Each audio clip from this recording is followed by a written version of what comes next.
never know if it could change your life. Take a chance, you're neither wrong or right. You never know if you don't roll them dice. You better roll them dice. You never know if it could change your life. Good morning, Matt. Light shines once again upon us in the frozen north, the Dale of Icewind. We have free. Come to the land of ice and snow. That's right. With the midnight sun, where right. our hearts do glow. Actually, this is a great point. I want to get right into this. Hello, everyone. This is Dungeon Master of None. I'm Dungeon Master Matt. I'm Dungeon Master Rob. But, like, my favorite, before we even talk about the book, my favorite thing about this book, which is what we're reviewing and talking about today, Rime of the Frostmaiden, is it sounds like a fucking sweet-ass metal song. And I want somebody to record Rime of the Frostmaiden if they haven't already. Somebody get, I don't know, Nightwish on the line and tell them that I have a request. Please give us some sweet licks and one of the... Yeah. So yeah, that's this is the most recent release from Wizards of the Coast, a book. This is it is an adventure, or a series of adventures. It's a hefty tome. I have the D&D Beyond version, but I think the hardback clocks in at over 300 pages. Yeah, I also have the D&D module. Beyond version, but this is, before anything else, this is a substantive tome. It is. Right. There's a lot going on here. We spend most of our time on this podcast griping about what Wizards does, and in the past, books that we liked, books like Ghosts of Saltmarsh, for example, were good, but they were a little light on content or repurposed content. Again, similar, I think, was Waterdeep Dragon Heist, which I loved, but again was in a lot of ways kind of light. This is not light. There is a lot of stuff in this book. We'll get into the details, but it is a substantial amount of monsters, adventures, locations, maps, NPCs, quests, magic items. It's got it all, folks. If your dungeon master might play this, we try and keep these reviews a little unspoilerly at the beginning, and I think if you don't want spoilers, one of the interesting things about this is this one might be the most chunkable, dissectable, vivisectionable adventures. You can cut out parts of this one, I think, fairly easy. And there's lots of parts. For sure. Aside from the ones that are actually just collections of independent adventures like Ghosts of Saltmarsh or Tales of the Yawning Portal, this is probably the book that it is so easy. You can actually, probably every section of this, you can just grab and transport, sometimes like wholesale, from one place to another to use in your own adventure or to slip into a different published adventure. This is, from a design standpoint, one of the ones that it is easiest to steal or, as Matt said, vivisect, chop bits out of, or cut things to run in Rime of the Frostmaiden, or cut things out to run in a different thing. Yeah, this is the book that, if you want to steal from, but not necessarily run in its entirety, it is the easiest. It is built to do so, which is cool. I'm a fan of. Absolutely. This adventure also has a substantial and many brand new writers and designers. Well, Chris Perkins is our lead designer. The writing team is Stacey Allen, Bill Binham, H.H. Carlin, Celeste Conowitch, Dan Dillon, Will Doyle, Michaela Ebel, shout out, Gergeson, Chad Quant, Morgana Robbins, and Ashley Warren. Yeah, and this is, I believe, a writing team of entirely new writers, right? These are all new to Wizards, right? Except for the Wizards full-timers like Dan Dillon or Chris Perkins. There's a lot of new people, but not all of these people are new. I know, for example, Ashley Warren has written many, many, many modules, none officially for Wizards, though. This is a fresh-faced crew approaching sort of an entirely new... there's a lot about this adventure that is unprecedented or new or a fresh take. So it is not only that the people writing it are new and bright-eyed and bushy-tailed, but also that there's a lot about this adventure which is a departure from previous Wizards of the Coast's books. And without getting into spoilers, what's sort of the biggest? I think the biggest thing is kind of structural. Yeah, that's definitely the thing that I think. There's a lot of new stuff here, but the biggest thing I think that this book does that's different is the way that it structures the adventure. And this to me is really interesting, and there are things to recommend it and there are things to not recommend it. But it sort of strikes a middle ground between the completely free-form sort of hex crawl that you might get in Kingmaker, for example, and the adventure on rails that you find in a lot of Wizards adventures. I don't want any of our old school listeners to get excited. There are no hexes. Sorry. Right, sorry. I only mean that it is... To its detriment, I think, actually. I actually think it would benefit from some hexes, but and we'll talk about that in a little bit. But it is free form in a lot of ways and unstructured, especially at the beginning, but not so again not so like completely free form as Kingmaker or an old school hex crawl adventure, which is either something that you're excited about or something that you're not excited about. I think this is an easy entry into the more sandboxy type of adventure for players that may not be experienced with it already. But there are players may also just be able to handle a sandbox, which might have been a slightly better approach for the beginning of this. But structurally, this is a totally new approach or totally different from what Wizards has done before. And frankly, I'm here for it. Yeah, I'm here for it too. It's ambitious in the way that I think I would like to see. I would also say, again, without spoilers, it does something we haven't seen in a while from Wizards, which is instead of an urban adventure or a wilderness adventure, we have a bunch of really fun small towns. That's not too much spoilers. And if players, it's a chance for players to become the most important people in an entire region of the world. So if that's something you want to do, that will happen in this game. Yeah, or they'll die trying. Because this is also a very deadly adventure. It is a very deadly adventure. Jesus. I would also say that this might not be entirely true, but this is one of the more thematically cohesive adventures. There's a lot of different like actual sub quests and adventures within it, but it feels like it's all part of the same region, story, atmosphere, right? It's goofy and it's funny, but it's also there's a lot of horror, and you are in a frozen wasteland, and even the places that have civilization are still pretty isolated. And some of the other adventures can really like bounce around from field to field, but this has a cohesion to it that I think is pretty good. I think that it sticks to the theme all the way through, which is pretty cool, despite that it ranges across an awful lot of territory, both actual and sort of metaphorical. I think the theme can best be expressed not through my description, but through song from the immortal play from 2001, Bring It On. Brr, it's cold in here. There must be some eldritch horrors in the atmosphere. I said, brr. Okay, I'm done. That's exactly right.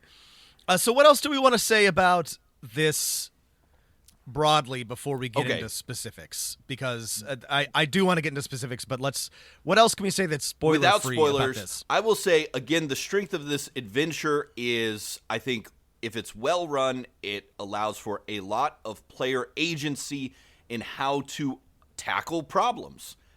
How those problems are presented in the adventure is fucked up. There's a lot of mistakes and ways that I would not present sort of a sandbox to players. So there's a lot of mistakes in that, in my opinion.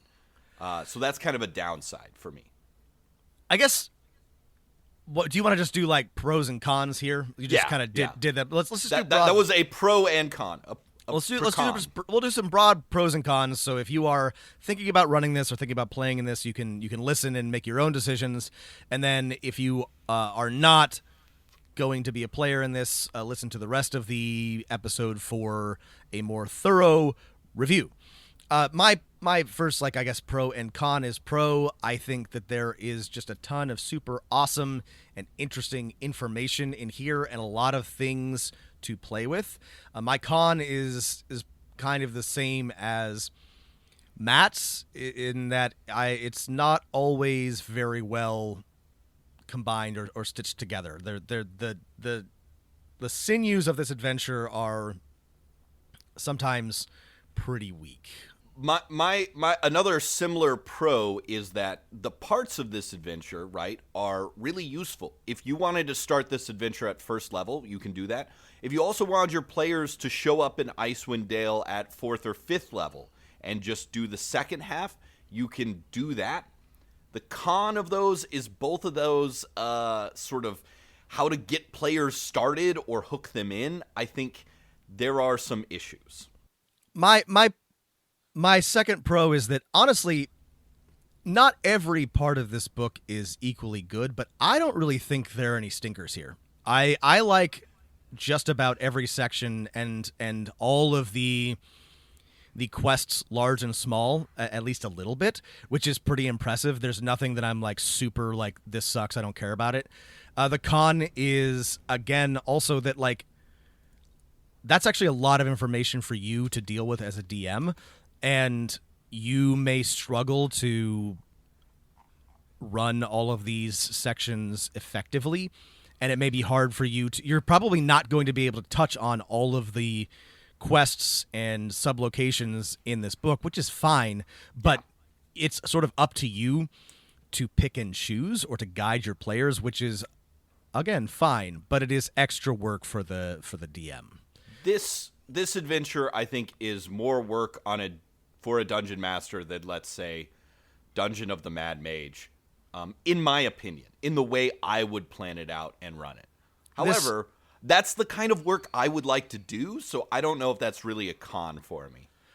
This reminds me a lot of Curse of Strahd, where you have all of the information, but as a DM, you have a lot of work to do to put it together and guide your players in a certain way, and you have to really read a lot and be prepared because there's no set path through the adventure, which Here's is all that I want, Rob, is a map of a concept map of bubbles of all of the 10 towns, all of the quests, all of the locations outside of the 10 towns, and what quests and NPCs link each one. Yeah. I just need some enterprising fan out there to make that for me. What's your buy, not buy, but, broadly, if you don't want to get into specifics? I would buy this. I'm happy I bought this. But again, I come from the place of I like reading adventures. I think I'm still happy I bought this because I'm going to steal some things. So this is a 100% buy for me. I had the same problems as Matt, but also I loved reading every section of this. I got so many ideas. There's so many things I could steal. There's cool monsters, cool magic items, a couple of new spells. This was highly worth it, in my opinion. I loved this. I would probably not run this adventure exactly as written, but for me, a relatively experienced DM who loves to get ideas from stuff like this, this is probably actually one of my top Wizards books at this point. I got more out of this than I have out of any of their published adventures in a long time. So strong recommendation from me. Be warned that it's got some... You're going to have to do some work. So that I think this... I would definitely say this is not a beginner's DM or beginner DM's book. I would veer away from this if you are just starting out, and definitely don't run this as your first adventure. But if you're willing to put a little bit of extra legwork in, there's a lot to be gained from this book.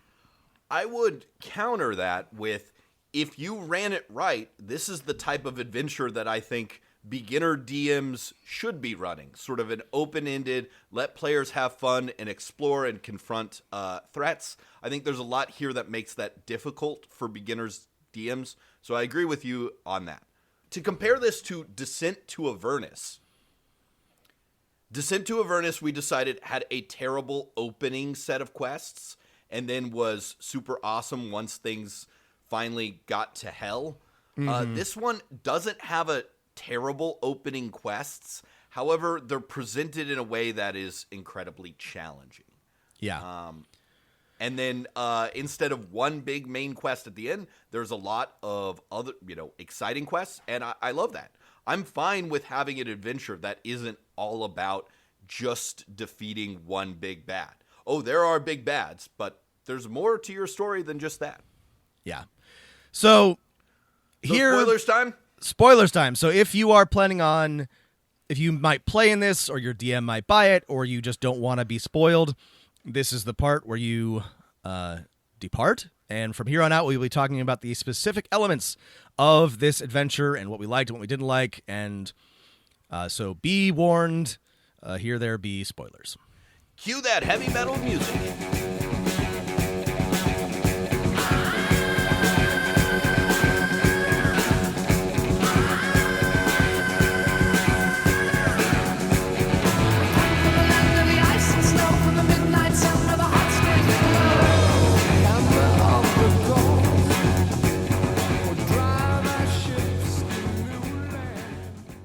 All right, Matt. So what is in this book?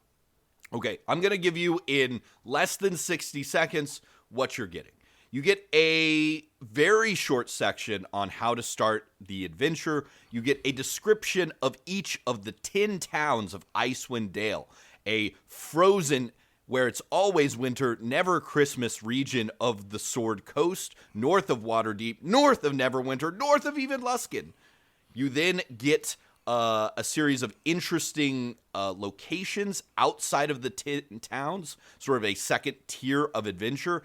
And then you get kind of 4 big set piece adventures that are for the highest level, dealing with an evil Drugar who wants to conquer Icewind Dale, his giant destructive dragon, the Frostmaiden herself, who keeps Icewind Dale forever locked in winter, and a hidden Netherese city in the glaciers.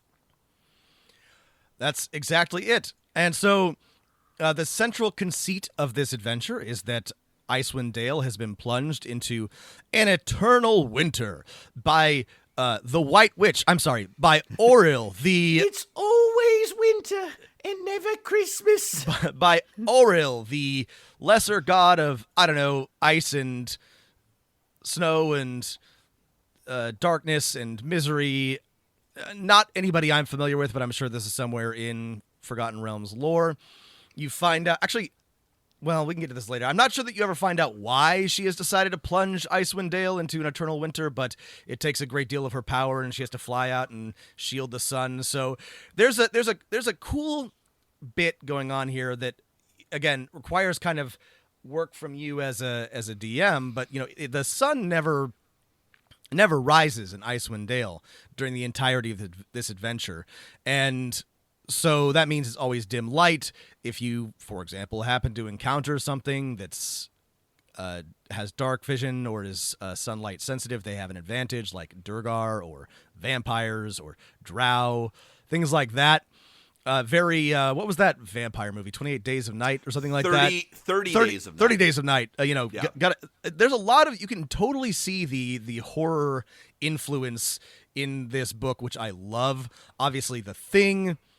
I mean, it's very dark from the beginning. The players may arrive at a town that is doing human sacrifice. Yeah. Right from the beginning. There's a little bit of an introduction to Icewind Dale, not a huge one, but I didn't really feel like I was missing anything. I got what I wanted, right, to know about Icewind Dale, and then as you read more, you definitely get a good feel for the region. And a shout out to Janelle Jacquet, one of the original great module and sourcebook writers for TSR back in the day, and her description of Icewind Dale in Savage Frontier, a book from 30 years ago, did the great groundwork of making Icewind Dale a super interesting place to tell stories in. So I guess let's just get right into the let's talk about what introductory materials maybe the DM is given in the introduction.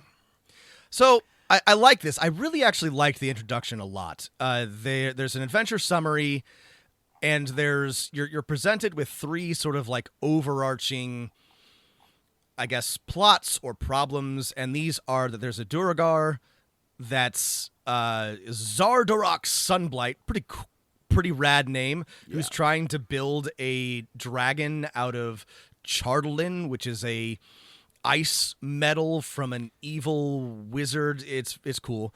It's brutal. He's metal. He's blacker than the blackest black times 1,000. Yeah. There's also a crashed Netherese necropolis, a flying city somewhere under the ice.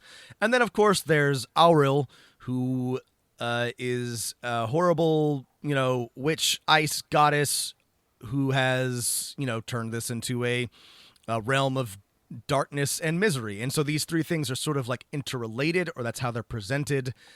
And then you're given just a little bit of info on the maps and the Forgotten Realms. And then I do like that they've got a bit of a section on an adventure flow, and they've included an adventure flowchart, which is not super detailed, but this is something that other adventures have failed to include. And so I'm glad that they included it because it is helpful. But the problem is in the first part of the adventure, which we'll get in when we talk about the first part of the adventure, there's all these different ways players can go, and I can see one of the easiest things for a dungeon master to mess up is players, there's 10 towns, right? That's a lot to keep track of. Show up at a town, and there's a plot hook that will tell them about another place to go, and you would completely forget about it. Oh, for sure. So let's get to the thing, right? Well, the one other thing that was in this first section is stuff about cold weather and survival. Yeah. Now, and I like this. This is great. However, 5th edition has once again fucked us over. Mm-hmm. Because in 5th edition, if you buy cold weather clothing, rules as written, you are immune to all of the effects that are set out here. Cold weather clothing costs $10 or 10 gold. So, yeah. Sorry. Here's fun. You can make horror and survival fun, but your players could also spend $10 to buy some furs. Well, and this is both cool and also, like, exactly what Matt says, kind of annoying. But all of the art, or almost all the art, has the characters in this sort of cold weather gear. Like you might see the people at a far northern isolated research station fleeing from a horrible body inhabiting creature wear, and which is cool and good. But the thing is that, if you wear that, none of this shit matters. Which is the major problem with 5th edition and environment rules in general. But whatever. Right. This is a great idea. 5th edition environmental rules screw this over. So you can't do it. There's also the idea of character secrets presented here. Which like I liked them. And I can see this going either way. This isn't like a new idea, and I could take them or leave them, but I liked some of them more than I liked others. And what I would do is I would present them to the players and be like, hey, do you want a secret? And then have them roll on the table. I don't know that every player needs to have one. I don't know that it's super important. I felt like they were integrated pretty well into the adventure. I guess I would have put this as an optional rule, which I guess it sort of is. But, it kind of depends on your players and your group. But I thought some of these were fun. And I guess, like, some of them are, like, really, like, great, but also disruptive in a way that I find kind of entertaining. Like, one of them is you've been implanted with a slod, like, larva, and it can burst out of your chest at any time, which is awesome, but also kind of just like such a thing that would, like, fuck up the game if your player isn't, like, 100% on board. And others, like, having an Drizzt fan, like, I thought that was funny. I met Drizzt, and all I got was this stupid T-shirt. I guess, your secret. So maybe it's a more comedy one. Yeah, so some of these are, like, goofier than others. Some of them are, like pretty ordinary. Like you've got like a romantic past with somebody in 10 towns. One of them is you're like a doppelganger. This is really annoying. I would probably not use this one, but I don't know. Yeah. Here's the question is, so you could set up the party like this where they all have different unrelated secrets. And that brings us to the question of a session 0 for this campaign module.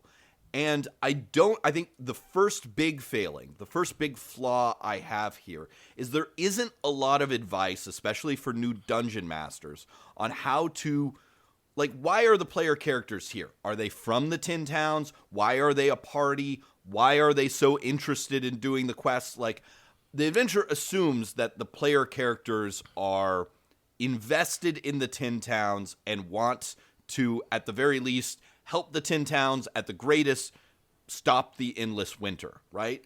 And coming up with a hook for a party that works together, that wants to do that, is something you can do, and something I'm sure your players will have ideas on. It's something the module gives you 0 advice on. Yeah. Which is, it sort of blew me away. I was looking for the section. I was like, oh, why are your characters here? Did they, option 1, they're all travelers from Neverwinter. Option 2, they're, they come up with it themselves. Option 3, native sons, Yeah. So this is up to you and your players to find a reason why they give a shit about it. They probably should have given you some hooks, and they didn't, which, I don't know. The hooks in previous adventures have been kind of contrived and sort of annoying, but you should have some, like, you were hired to go to Icewind Dale, or, you have relatives in the area, or, I don't know, any number of things. You can come up with these, but Matt is right that it is weird that you're not given any hooks to begin with to get your players to come here and to give them a reason to care. Yeah. Okay. So should we move on to chapter 1, the 10 towns? This is an interesting chapter. I got a lot of problems with it, but I appreciate where it was trying to go. This to me is super interesting. I thought it was very ambitious, and I liked it a lot. The basic idea is, of course, there are 10 towns in Icewind Dale, all hard-scrabble frontier settlements, some bigger than others. Each one has at least one adventure quest, plus you can give your players a starting quest to get them to explore the 10 towns. This I was very impressed by. I thought every one of the quests was worthwhile and interesting, some more than others, but there was a great variety of social quests, exploration quests, straight up kill this thing quests. Here's a dungeon. A lot of dungeons. This was a very rich in content section. There are 10 towns, NPCs, locations, quests, all sorts of shit. Very, very, a lot here that you could just easily borrow. However, what's the major, I would love to talk about a lot of this in more detail. I don't know that we have time, but like, what's the major problem with this section, Matt? Okay, well, so I'm sure we agree on this. I just like, I want to hear it because I'm pretty sure I know exactly what you're going to say, and you're right. Right. The major problem is that it doesn't encourage players to like deal with all of the things at once and then make a decision as to where to go. It sort of tries to like make it in a like do this one, and then if you end up at this town, you'll go to this next one. I don't know. I just had a big problem with how it was presented. Each quest in each town often read like players show up, and then instead of them, investigating around, it's like someone shows up and is like, hello, I have an exclamation park over my head. I'd like to hire you to escort a shipment of iron ingots. It's like, is that how things work? And it's very MMO. It is a little MMO, and this is, again, there are things about this that I like and don't like, but the DM is encouraged to just roll on a D10 table and be like, great, you're in East Haven. And then based on, Right, as you pick a starting town, right? You could start at any of the towns. Yeah. And again, good and some bad, are maybe but not good to start in. So some are better than others. You have these two broader quests that encourage players to like go around. Either you're hunting a serial killer or you're trying to track down these nature spirits which are causing problems. Can we talk about those? The two Sure. starting quests, Sure. the serial killer and the tiny fairy quest. I love the tiny fairy quest, right? It's, I think, a great starting thing. You've got cute little Studio Ghibli fairies that are constantly, I don't know, trying to prepare pine cones. Yeah, they're very cutlery. Spirited Away. They're like little like mischievous goofballs that like to collect things and make friends, and you gotta track them down and talk to them and figure out what they're up to, and it's a nice like easy introduction, right? Low stakes but very very interesting, and the a book good says intro. Yeah, pick one of these, and I'm not sure why you wouldn't give your players both. Like, right? There's not. It's sort of mind blowing because I'm like, authors of this book, did you forget that players can, you don't have a limit of one active quest in the game Dungeons and Dragons? We upgraded that like a while ago in patch 2.7, right? You can have as many active quests as you want. And players can decide which one they want to pick. The first starting quest, Cold-Hearted Killer, is one that drove me crazy because it's a great idea. Yeah, this is exactly. I love a serial killer. If you listen to this podcast, whenever we're talking about things that I love like a murder mystery, and I love players having to track down a murderer. What was crazy about this one, and Matt, I don't know what bothered you, but like two things. But go ahead. But what bothered me was that like somebody is like, hey, somebody's killing people. Can you help me find them? Which is totally fine. They can't do it themselves. It didn't bother me. It didn't feel like too MMO-y. But then they're like, I think it's this person. And then you go, and it is that person. Like, there's like no...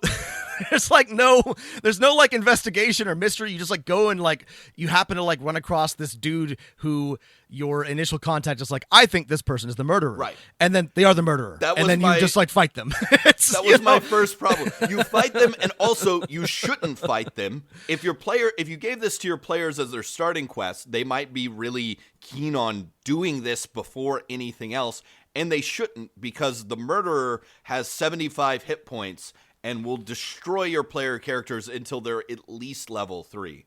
Right. And also has like regeneration and like hits like a truck with 2 weapons. This guy will absolutely murder somebody in the first round.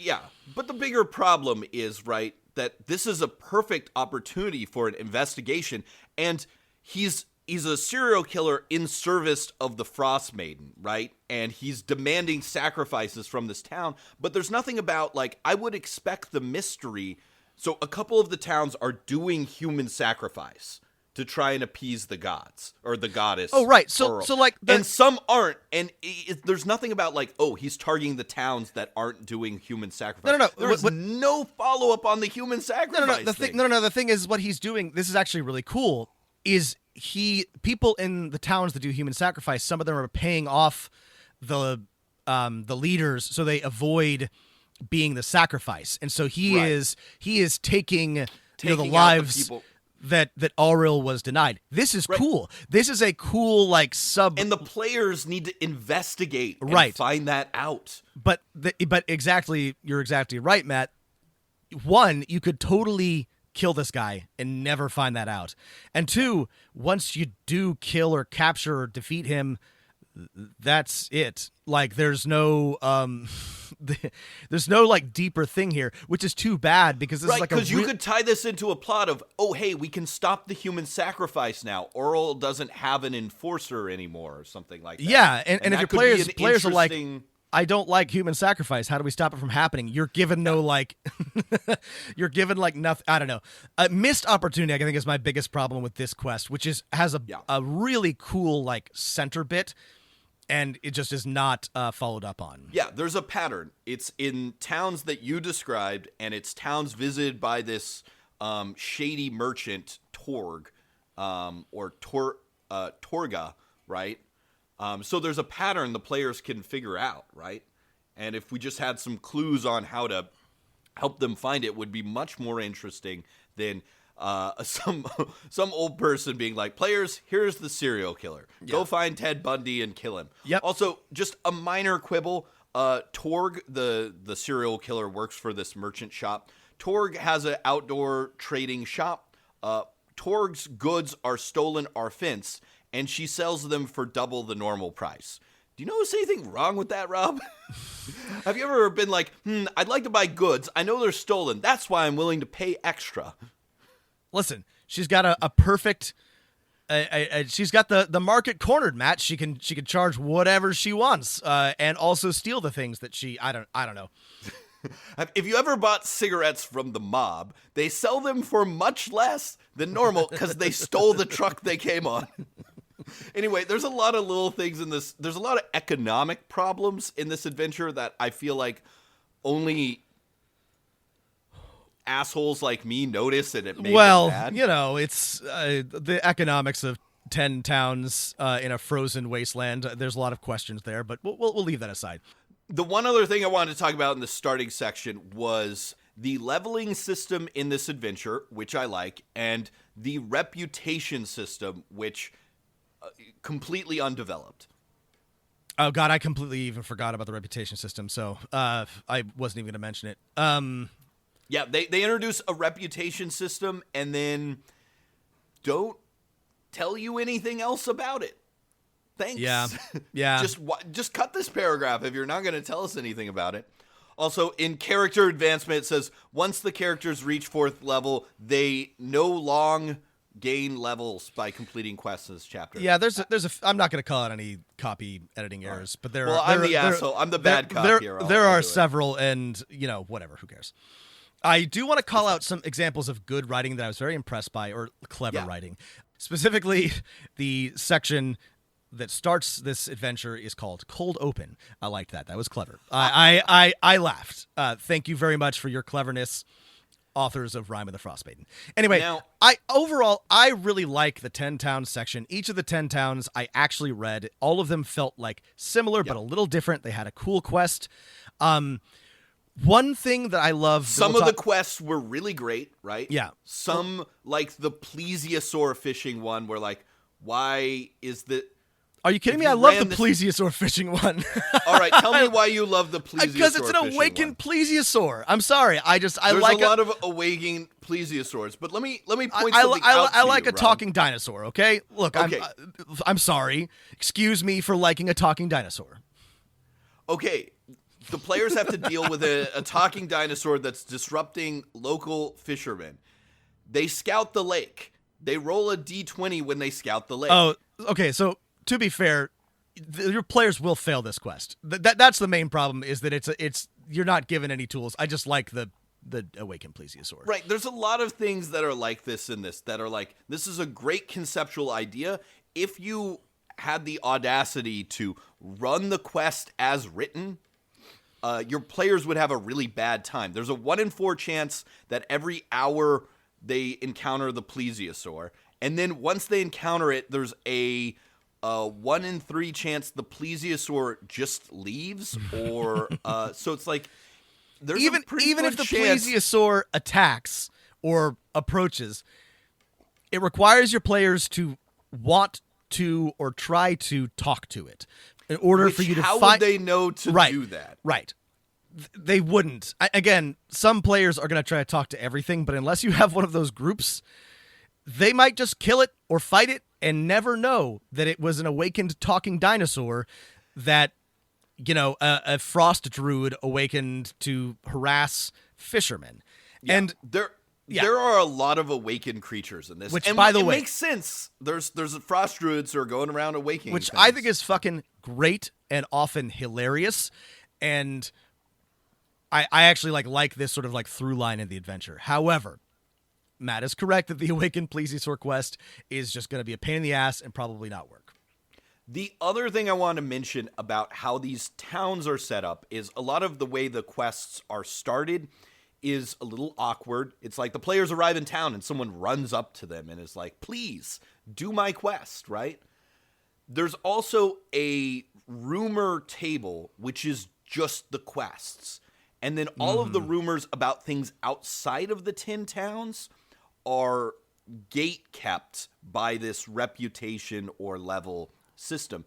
And I think one of the advantages of this kind of sandbox adventure, right, is you can throw more things at your players than they can ever deal with or want to deal with or can handle at this level, right? Plus, you give them just world-building tidbits. You give them quests or rumors that are false or untrue or partially true, right? That lead them to other places. This is a thing Dungeons and Dragons modules have been doing forever, but the tables if you want, we get here if you want an are example just of the this, quests. is Dungeon of the Mad Mage does this very well. It has a huge rumors and tidbits section, which half of which are true, half of which are partially true. Some of are very like accurate, but it's, you know, it doesn't, it's not like just like, here are the things exactly that you should do.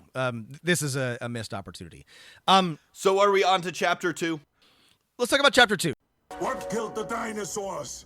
The Ice Age! I think this like suffers from many of the same problems as chapter 1. It has Lack of a hex map. Please.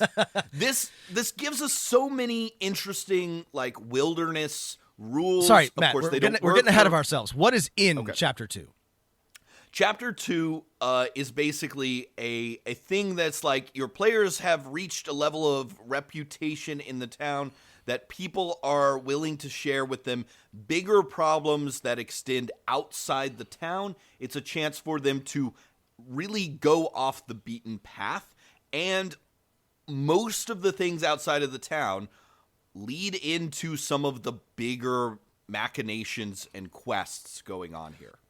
So the cool thing about chapter 2 is that there's a bunch of, this is like an upgraded chapter 1, right? It's the same sort of structure. You've got a bunch of, it's a sandbox, quests or hooks and places to go, and your players are going to start getting hints and tips. And what's a little bit, I actually like that this adventure doesn't start with, here's the big boss, but first you got to kill a bunch of rats. So I like that chapter 1 doesn't really like have any like necessarily huge connections to the overarching plot. However, that is sort of an issue. You might be wondering, your players might be wondering, like, what the fuck are we doing here? Chapter 2 is starting to tie into the larger issues, right? You're going to run into Aurel's servants. You're going to start to meet the people that come up in later chapters. You're going to start to see the sort of the greater structure of the book. However, yeah. However, this one, in my opinion, suffers from some of the same presentation issues of that sandbox that chapter 1 has. Just as you've got an encounter table, that's great. You're given, and am I being too much of a pedant here, Rob, is that your quest table is the tall tales in the 10 towns. But none of these are tall tales. They're just quest opportunities. They're not legendary yarns that people spin as a storytelling activity around the fire. They're just quest rumors. They're not tall tales. Matt, you are correct. That's not pedantry. They're not tall tales. They are true. However, I have a lot of respect for the alliteration, consonation, alliteration of tall tales in 10 towns. So I'm gonna let it slide. You're, however, correct. This is another place where I really appreciate technically correct, the best kind of correct. I like the clever writing, and I'm going to overlook it. But yeah, so you've basically got, what is it, 10 again? 1, 2, 3, 4, 5, 6, 7, 8, 9, 10. Oh, actually, there's 12. 12? You've got 12 basically rumors or hooks, and I, like Matt, would kind of actually have liked them to be a little bit more rumory and not just, here's a thing, and then it's exactly what they say the thing is. But whatever. Yeah. So your players can then, and these are good hooks, by the way. I do want to say that these are good, interesting quests, and if I were a player, I'd be like, hell yeah, let's go look for Angajuk's Bell, or let's go and check out Jarlmut, or, I need to know more about this crashed spaceship. But oh yeah, Spelljammer, baby. Yeah, we got to talk about the floor plan's a little off according to original. We're missing a deck, but that's okay. I'll let it slide. But the problem is that there's no reason for your players specifically to do any of these things, like other than they're adventurers, right? Right. And now we're back to the basic problem of setting up a session 0 for this, and the adventure is written so that it's for people who just want to be adventurers, right? Who want to maybe help the 10 towns acquire treasure and power, and that's fine for the default Dungeons and Dragons game stuff. But like, I just want like some advice on maybe a little more about what your player's purpose is, right? Yeah, and an experienced dungeon master can totally do this. And also, your players might just love it, but it is kind of I don't think you or I would have a problem No, with this. but it is kind of a worry about it is kind of a problem that there is no babies, guidance here. Like though. the thing is, if again, your players should not be pains in the ass about this. However, if you ask yourself or your players ask you like, why are we doing this? Why do we care? There should be an answer. And aside from there might be loot there or there's a bad guy, there's not any particular reason why they might go to any individual place. Once they're there, a lot of these start to, again, have hooks and play into later developments. But their reason for going there is mostly somebody asked them to, or somebody mentioned it in passing.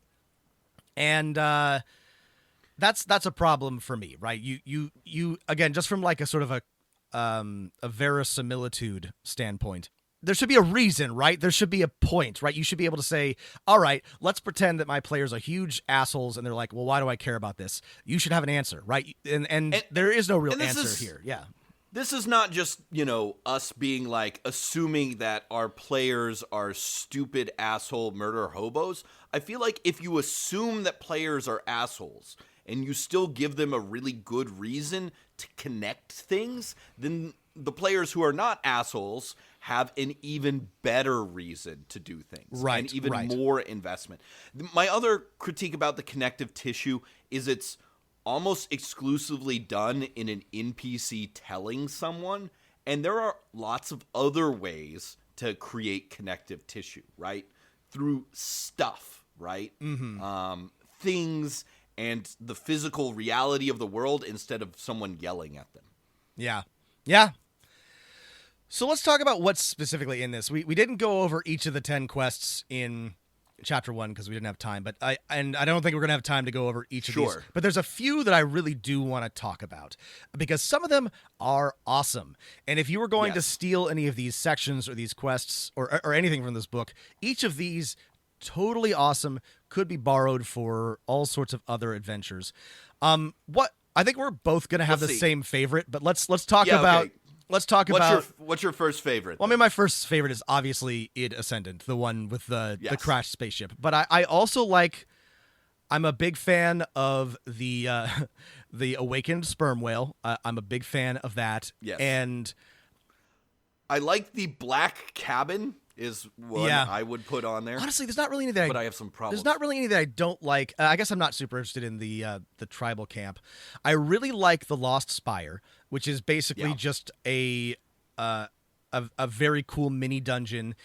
It is like a broken chunk of a Netherese a city. city the players will go to later. Yeah, I'm actually this is close to my favorite. I love it. I would steal this dungeon for any number of other things. I also really liked the two sort of Goliath, what are they called? Settlements. You have to sort of like make peace between them, and this is not something that can be solved by murdering anybody, right? Your players have to talk to people, and they have to like sort of work out a an agreement between two camps of Goliaths that hate each other, and it's not like impossible to do, but you have to have players that are willing to role play and willing to talk to people. And I think it's a really, these quests are hard to write, to be honest. And I know why adventure writers tend to prefer to just create a dungeon full of monsters. I know I do sometimes. It's much simpler, but a really interesting, well-designed social quest is a lot of fun for me. And I thought this one was very interesting. I was a big fan of this. I was a big fan of the Black Cabin, which is very much a scary cabin in the woods inhabited by a ghost. Mm-hmm. It was close to something I would steal. There's an artifact there that the ghost was trying to make to counteract Arl's endless night that could explode and blow the players up and turn them into ghosts, which was cool. But then if the players like fix the artifact and stuff, it doesn't solve the problem, which made me a little mad. I was like, it casts control weather once. So yeah, this is something we've alluded to but haven't talked about in detail, and we will at some point. But this is a scary and often dark book in a good way. And I really often like very it. deadly. And there are not a lot of easy encounters. There are not. And this is, I think this is a challenge. You have to sort of like craft the atmosphere, but if you do, this is a really like cool like horror survival type of game. And what I really like about this book, one of my favorite things, is that there are several dungeons or settings that are quite creepy and evocative. The Black Cabin is one. Another section here, the Cackling Chasm, is also like pretty like freaky.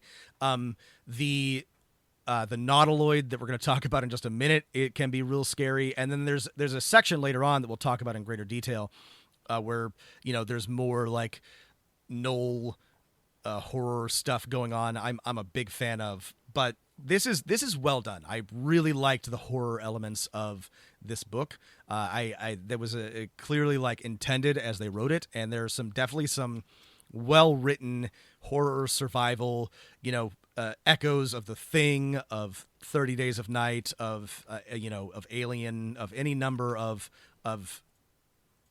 quite scary movies and properties. But let's talk about what was my favorite, and okay. I imagine was your favorite. Yes, absolutely. The crashed Nautiloid, and there's a lot of fun ways to hook players into this one, including them meeting psychics like throughout the 10 towns who are like going crazy, or just hearing the message themselves. Hearing the message themselves. Right. This would be great if you could give the players a secret that is they are psychic, and once per day they can hear someone's thoughts for 30 seconds or something. Yeah. But there's also this is also well integrated. Again, this is frustrating. Somebody needs to make a flow chart. I don't know. Maybe it'll be us. Right. I just need a flow chart, because I'm always gonna forget to put in. There's like the another again. This is just sort of like offhand, but in another adventure, you meet a giant, and the giant is carrying a basket of like weird metal, which is from. It's like space metal from this crashed Nautiloid. That's cool. That's a nice connective tissue. And I think this stuff is all over the book, but like, unless you like, it was presented terribly. Unless you read really carefully and take a ton of notes, you're not going to be able to do a good job of stitching this all together. You need a 4x6 bit of corkboard and about 100 yards of red string, so that you can plot this out, and I'm sure someone will do it for you. Yeah, somebody will do it on the internet. But I just would like a simple flow chart of like what connects. Well, and we didn't even talk about this either. Something. But like this is again, it's good adventure writing to have all this connective tissue. It's so hard to get together. No, so there needs to be one map of Icewind Dale that shows the location of every quest, and hopefully has hexes on it at a very minimum for the dungeon master to try and like plot things out and keep the players interested in the next thing. Anyway, so so let's talk about this. This is great. So if you listen to our last episode, we talked at length about Spelljammer, one of our favorite settings, which includes, as a central part of it, illithids in spaceships, specifically Nautilus-shaped ones called Nautiloids. And you know what? We griped about how Wizards wasn't including this amazing weirdness in their adventures, and you know what? They did. There is a crashed Nautiloid in Icewind Dale. Now, they have said in the adventure that it is for traveling through the astral plane, not traveling between crystal spheres, but whatever. Yeah, I'm very mad about that. Whatever. They need to get back to the astral plane? No, they don't. Whatever. Here's what's great. Again, there are some really good. I actually think, like I said, I don't think there are any stinkers. This one is great because it is weird and scary and also potentially funny. The Illithids in this are gnomes. And they're gnome Illithids, and there's some great art of the gnome. What are they called? Gnome Squidlings. That's right. Now, this is so cool and cute. I will forgive the fact that under the lore, it doesn't matter what the species undergoes seromorphism. They all look the same. Whatever. It's fine. It's cute. There's these tiny gnome Illithids that have laser guns. Laser rifles. They got laser rifles and laser pistols, and then there's these adorable, horrifying gnome squidlings, which are like fucked up, Illithid aberrations that like failed their seromorphosis. And they're in this crash ship, and they're trying to escape back to the astral plane. And what's great is that they want to work with you, and you can help them. There's a psi crystal that you can find elsewhere to help them get home. You could walk away with all sorts of goodies, including laser rifles, or there's only one that works, but yeah. Or you can stumble like a dumbass into the Nautiloid and fight two, Illithids and a bunch of squidlings and also some other monsters. Plenty of other monsters. Both are entirely viable, but I love the idea that if you approach carefully and, are smart about this, that you could, make friends with these, adorable, horrifying gnome Illithids and help them, escape Icewind Dale.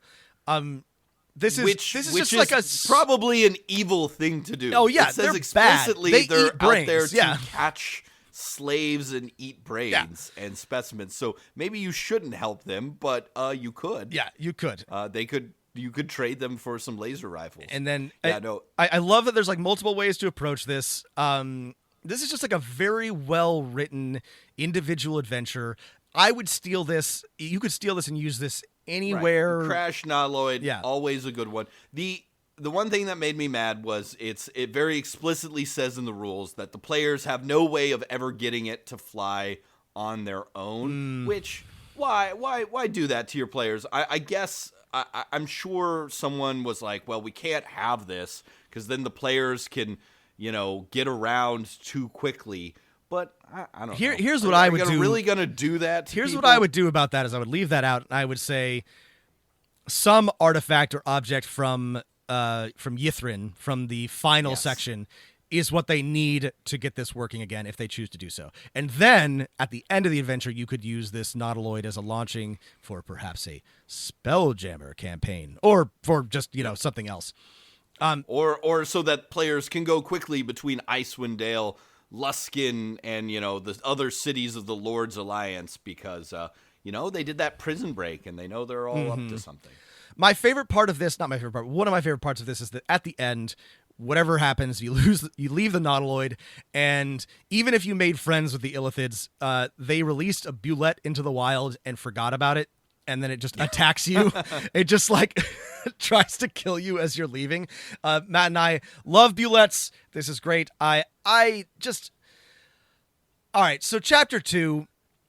Anything else that we want to talk about? There's a bunch of these that are really good. Again, Chapter 2. If Icewind Dale didn't just have the locations of things, if it had it on a hex map with it just giving a dungeon master a hex map is great because then you should think of what things from nothing to your own adventures should go in every hex, right? Yeah. And it's a missed opportunity.